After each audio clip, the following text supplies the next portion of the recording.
Hi everyone. So today I'll be talking about if the Hindu god of creation married his own daughter. Now the Hindu god of creation is called Brahma and he created the universe and everything. So there are creation stories in Hinduism and it slightly varies from one scripture to another, but the gist stays mostly very similar.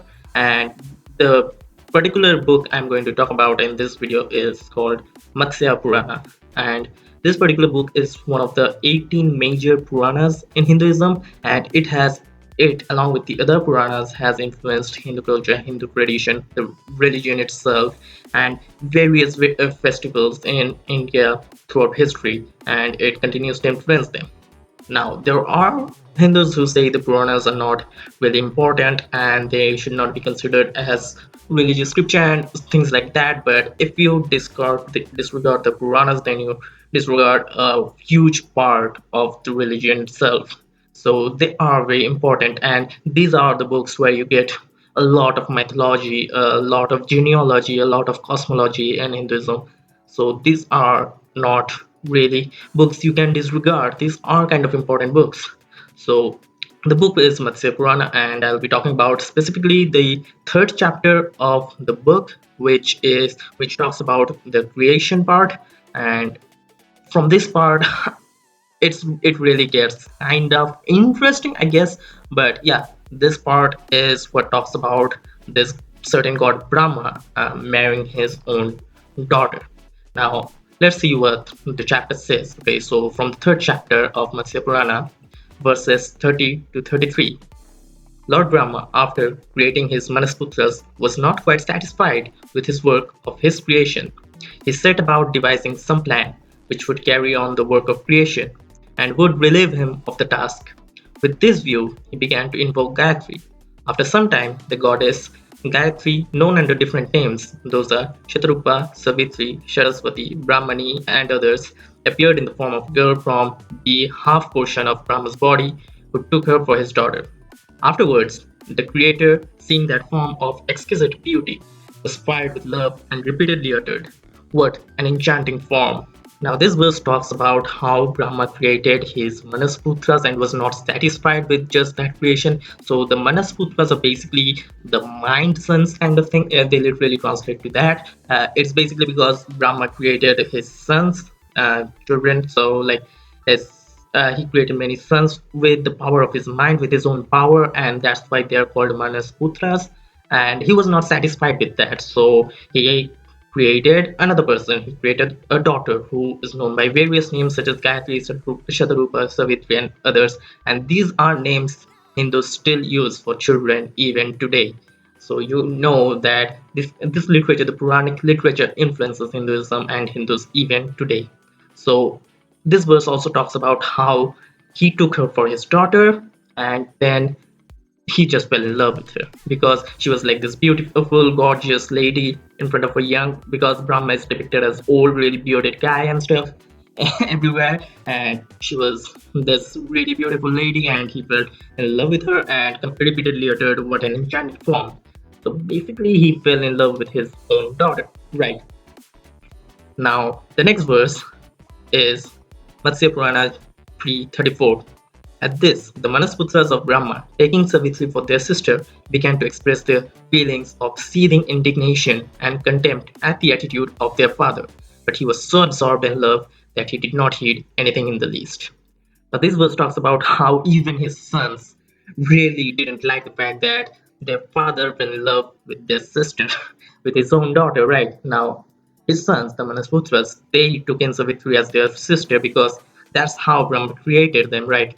And so they are his sons and she is his daughter. So yeah, there are siblings, and they were really, really repulsed by the fact that their own father fell in love with his own daughter. That's some crazy shit there, right? So this verse just talks about that, and the next one is a bit long. So the third chapter, Matsya Purana, chapter 3, verses 35 to 41. Brahma continued uttering, "Oh, what an enchanting form! Oh, what an enchanting form! in his love for the goddess Savitri, and later, after saluting him, began to circumambulate him in reverence. Brahma fixed his gaze on Savitri and could not distract himself from her. As she was circumambulating him, he felt shy of turning his head each time to her direction, as his Manasputras were standing close by. He therefore created four heads, each pointed to a direction in order that he may see Savitri undisturbed, without having to turn his head each time in course of her circumambulations. Seeing Brahma in such a condition, Satrupa went to heaven with the Manasputras of the Creator, and as she was traveling towards heaven, Brahma put a fifth head right on top, which afterwards he covered with his long matted hair. This is how Brahma came to have five heads. After this, Brahma lost his powers that he had acquired by practicing asceticism, owing to his not controlling his mind and falling into the snares of karma. Then Brahma dispersed his sons after directing them to carry on the work of creation. Now, this was a long combination of a few verses, but this other verse which continues to say that Brahma was still enchanted by her form, by his own daughter technically, and he could not turn his gaze away from her, but he was like, so circumambulation is just circulating around a figure in reverence. The Muslims do this to Kaaba, and so Savitri, his daughter, was doing this to him, like she was going around him, and he really felt shy and embarrassed, fixing his gaze on her, because he had fixed his gaze on her when she was in his front before him. But he was really embarrassed to turn to the side to look at her because his sons were nearby. So at least he got this embarrassment. But what he did was, in order to not turn his head, he just created another head when she was this side. And when she went behind him, he created another head on his back. And when she was on the other side, he created another head to his that side. And so basically, left, behind, he created heads on all sides. So he ended up with four heads. And when his daughter tried to fly up to heaven with her brothers, he created another head on top of his heads. So that's how we ended up with five different heads, just so that he did not have turned to look at her. That's the crazy stalking. Can we call it stalking? I don't know, but yeah, that's what he did. But at least he was embarrassed, I guess. But he's supposed to be the god of creation. Come on.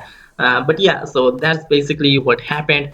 Now, yeah, it did say that he was still embarrassed about not being able to control his snares of Kama, which is basically his love, his passion, and everything. So Kama is like a god in Hinduism, like Cupid in Greek mythology. But yeah, that topic is for another video. But he basically could not control himself, so he was embarrassed and practiced asceticism for that and everything. But that doesn't really make up for it, because later on he continued to live with his daughter for 100 years from what they say, and they beget a son called who was in Hinduism considered as the first Manu, and now he's basically the Adam, the progenitor of humanity. So the first man in Hinduism came from in an incest between a father and his daughter. Now, with all this crazy shit, right? It's not like there wasn't any opposition to this. Like, people did think he was like this was like not a very good thing. It was kind of a sin, if you want to say that, to marry one's own daughter. So the book I'm talking about here is the Matsuya Purana, as I mentioned earlier, and this book is supposed to be a conversation between Matsya, who is the first avatar of the god Vishnu, and the seventh Manu, who is a character like Noah from Genesis, or Gilgamesh from the Epic of Gilgamesh. And it's a conversation during the Hindu version of the flood myth, but basically it's a conversation between Manu, the seventh Manu, who is highly revered in Hinduism, by the way, and the avatar or the incarnation of a god. And Manu, what he does is he asks Matsya or Vishnu that certainly it is a sin to marry your own daughter, and it is supposed to be a sin. How can a god do that? And the question arises right in the beginning of the chapter 4 in this very book, and Vishnu replies with, it's not for humans to decide what gods do, because gods don't give birth to their children in the same way as humans do. So basically, the argument is basically that humans reproduce through sexual intercourse, while gods just give birth through the power of their mind, like this. And yeah, okay, but the thing is, it's not about how they're born; it's about the relationship between them. So the relationship between Brahma and his sons and daughter was that of a parent and his children. So basically, even if your child, you can have a child who is not your biological child. For example, let's say a man has three sons and he adopts a girl. So she will be his daughter, right? She is not born through the sexual intercourse between that particular man and a woman or anything like that. So she is still considered, like, the relationship between them is still a father and a daughter. And if he decides to go on to marry her when she grows a bit older, that's really, really fucked up.